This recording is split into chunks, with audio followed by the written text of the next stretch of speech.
Taiwan's economy has undergone significant transformation under President Tsai Ing-wen, who has been in office since 2016. Her administration has focused on modernizing the economy, increasing global integration, and navigating the complex geopolitical challenges posed by Taiwan's unique political status. Tsai Ing-wen was the seventh president of the Republic of China, Taiwan, serving from 2016 to 2024. She was the first-ever woman to hold that position. Over the course of her tenure as president of Taiwan, however, the country faced several challenging tasks, ranging from the COVID-19 pandemic to the trade war between China and the United States, as well as a long list of other geopolitical issues. But what exactly did Tsai Ing-wen do to improve Taiwan's economy? What policies did she implement during the COVID-19 pandemic? And how well did Taiwan's economy perform under her tenure from 2016 to 2024? Well, to understand all these, let's begin with the most important economic indicator of all to understand a government's performance: gross domestic product, GDP. Here's a graph on Taiwan's gross domestic product, GDP, annual growth rate from the International Monetary Fund from 1980 to 2024. As you can see, Taiwan's GDP growth rate was extraordinarily strong from 1980 to 2000. The average GDP growth rate over those years was over 7.49%. These were the golden years that brought Taiwan's economy to become an Asian economic tiger. In the 21st century, however, we saw consistent growth, but it was no longer as fast as it had been prior to the 21st century. Where does Tsai Ing-wen stand here? Well, as we mentioned earlier, she started her tenure in 2016 and ended it in 2024. As you can see, Taiwan's economic growth rate over this period doesn't really seem remarkable when we compare it to the previous years. From 2016 to 2024, the average GDP growth rate during her period was just 3.15%. But economic performance under her was, at least, better when we compare it to the previous president, Ma Ying-jeou, who served from 2008 to 2016. During his tenure, Taiwan's economic growth rate was 2.91%. The president who served from 2000 to 2008, Chen Shui-bian, however, saw better economic performance at 4.49%. The economic performance, therefore, of Tsai Ing-wen was indeed better than the previous president, but throughout the economic history of Taiwan, Tsai Ing-wen's performance has been quite slow. But before we conclude that her policies and governance were a failure, it is important to know that Taiwan, under her administration, faced severe challenges that had never been seen before, such as the COVID-19 pandemic. Moreover, when Tsai Ing-wen came into office, Taiwan's economy was already developed. Why that matters is because economic growth in highly developed economies tends to slow down compared to developing ones. Furthermore, what one should applaud Tsai Ing-wen for is Taiwan's economic performance, specifically during the COVID-19 pandemic. As you can see from the graph right here, Taiwan's annual GDP growth was 3.4% in 2020, the year that COVID-19 shook the entire world. But you wouldn't really appreciate just how well Taiwan's economy performed until we compare it to other economies. So, let's add China, the United States, and South Korea to this graph. As you can see, Taiwan's economy may have lagged behind China prior to the COVID-19 pandemic, but Taiwan was a superstar during COVID-19. It was one of the only few nations out there that did not post a contraction, but rather saw a strong economic growth rate. Just take a look at the United States, which saw a contraction of 2.2%, yet Taiwan had outgrown the United States in 2020 and even in 2021, which saw a strong comeback of the global economies. So, what did Tsai Ing-wen do to make this happen? Well, just like many other economies out there, Taiwan's government implemented various economic stimulus measures to ensure that its economy stayed afloat during the pandemic. For instance, they provided a $1.05 trillion new Taiwan dollar, approximately $35 billion US, relief package that included direct cash payments, tax deferrals, and subsidies for affected businesses. They also gave out triple stimulus vouchers worth 3,000 new Taiwan dollars to citizens and permanent residents. These vouchers were designed to boost domestic consumption by incentivizing spending at local businesses. These and a long list of other stimulus packages helped Taiwan's economy during that time. But what was arguably the biggest contributor to Taiwan's strong economic growth during the COVID-19 pandemic was that their famed company, Taiwan Semiconductor Manufacturing Company, TSMC, and other tech giants saw a huge global surge in demand for semiconductors. These semiconductor chips were a vital piece in helping keep the Taiwan economy afloat. Here's a graph on Taiwan's exports from 2009 to 2023, which shows that from 2019 to 2020, Taiwan's total exports grew despite the COVID-19 pandemic that occurred around the world. A year after 2020, Taiwan's exports grew by 29.3%, a magnificent growth in just 1 year. Comparatively, here's a graph on the total exports of the entire world.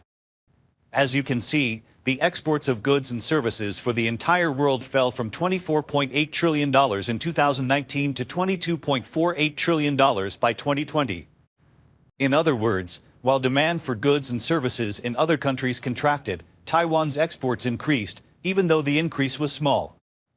But of course, we can't attribute the strong semiconductor performance to Tsai Ing-wen alone, right? Yes, we can't, but we can at least attribute some of her policies that helped Taiwan's semiconductor industry at that time. During 2020 and the years that followed, Tsai Ing-wen introduced various subsidies targeting the semiconductor industry specifically, which helped the industry in some ways. On top of the export performance under Tsai Ing-wen, one of her signature initiatives has been the new Southbound Policy, NSP, which sought to reduce Taiwan's reliance on China by engaging more with Southeast Asia and other regions. But the policies implemented under this initiative didn't really see a lot of changes over her presidency.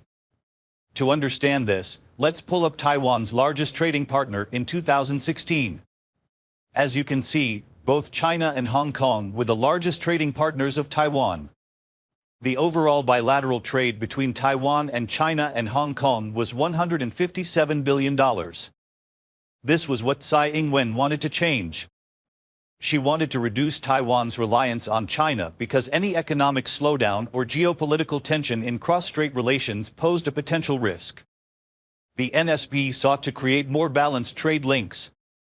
To fix this, she and her administration facilitated business delegations, signed various memoranda of understanding, MOUs, and encouraged Taiwanese companies to invest in countries like Vietnam, the Philippines, Indonesia, Thailand, and India. Yet, if we take a look 3 years later, by 2019, the total trade between China, Hong Kong, and Taiwan grew further to over $190 billion. By 2022, the total trade grew even further to a massive $271 billion, signaling that Taiwan is still very much reliant on China for trade. While some may call this initiative a failure, it is first important to know that Taiwan has invested billions into China for many years. Reversing that would not just take years but decades to do so. They have factories and facilities located all across China. They can't simply close those down overnight. But what's probably the most important indicator that shows Taiwan's break from China may not be trade, but rather foreign direct investments. Here's a graph on the FDI data from Taiwan to China from 2013 to 2023. As you can see, from 2013 to 2018, FDI investments from Taiwan to China were substantial. But if you take a closer look, in 2016, the year Tsai Ing-wen came into office, the FDI had started to contract. And it wasn't until 2019 that we actually saw a slowdown in Taiwanese FDI into China. What's more interesting about this data is that in 2022, it was reported that Taiwan had invested much more into Southeast and South Asia than China, a feat that may actually be because of Tsai Ing-wen's economic policies. Policies that want to distance Taiwan from China and move toward more neighboring countries. Within the government budget, Tsai Ing-wen has continued most of what Taiwan has been doing, investing in education, economic affairs, social welfare, and so on. But probably the biggest initiative she has undertaken was investing heavily in economic affairs, especially in 2023. Here's a graph of Taiwan's economic expenditure from 2016 to 2023. As you can see, her government's expenditures were consistent from 2016 to 2022, but they rose substantially in 2023. This suggests strong investment in infrastructure development, public housing, and technological development. Moreover, her administration was fiscally responsible. Here's a graph with data that we collected from the International Monetary Fund. As you can see, from 2016 to 2024, Taiwan's overall balance stayed consistent at around -2 to 1%. This was much better than in previous years and also much better than in most developed economies. Here's a graph comparing Taiwan to the advanced economies group of the IMF. As you can see, Taiwan's overall balance was really good during Tsai Ing-wen's tenure. But then again, you might probably be wondering, what is an overall balance? Well, in simpler words, an overall balance refers to the difference between a government's total revenues and total expenditures, including both operational and capital accounts. It is a critical indicator of a government's fiscal health. When the overall balance is close to zero or slightly negative, it suggests that the government is managing its finances responsibly, maintaining stability without excessive debt accumulation. Hence, as we can see from this next graph right here, a core reason for Taiwan's debt to GDP being low is because Taiwan's government under Tsai Ing-wen was fiscally responsible. They were not spending more money than they made. That is unlike other economies out there, like the United States and even China, which saw a substantial rise in their government debt over the past few years, as their governments had been overspending. Finally, the last economic policy that we will talk about is Tsai Ing-wen's wage policies. Here's a graph on Taiwan's minimum monthly wages, data that we collected from the Council of Labor Affairs. As you can see, in every single year, the minimum wage from 1999 to 2016 grew minimally. But after that year, Tsai Ing-wen had raised the minimum wage multiple times. In 2016, the monthly minimum wage stood at around TWD 20,008, about $640. By 2023, it had risen to over TWD 26,400, roughly $880, marking a steady progression. Thus, while GDP growth had grown minimally under Tsai Ing-wen, there were a lot of improvements, especially in minimum wages, fiscal plans, and other areas. And that's the latest on today's top stories. What are your thoughts? If you'd like to dive deeper into any of these topics or explore related issues, feel free to leave a comment. Thank you for tuning in and spending your time with us. Stay informed, stay curious, and we'll see you next time. Take care.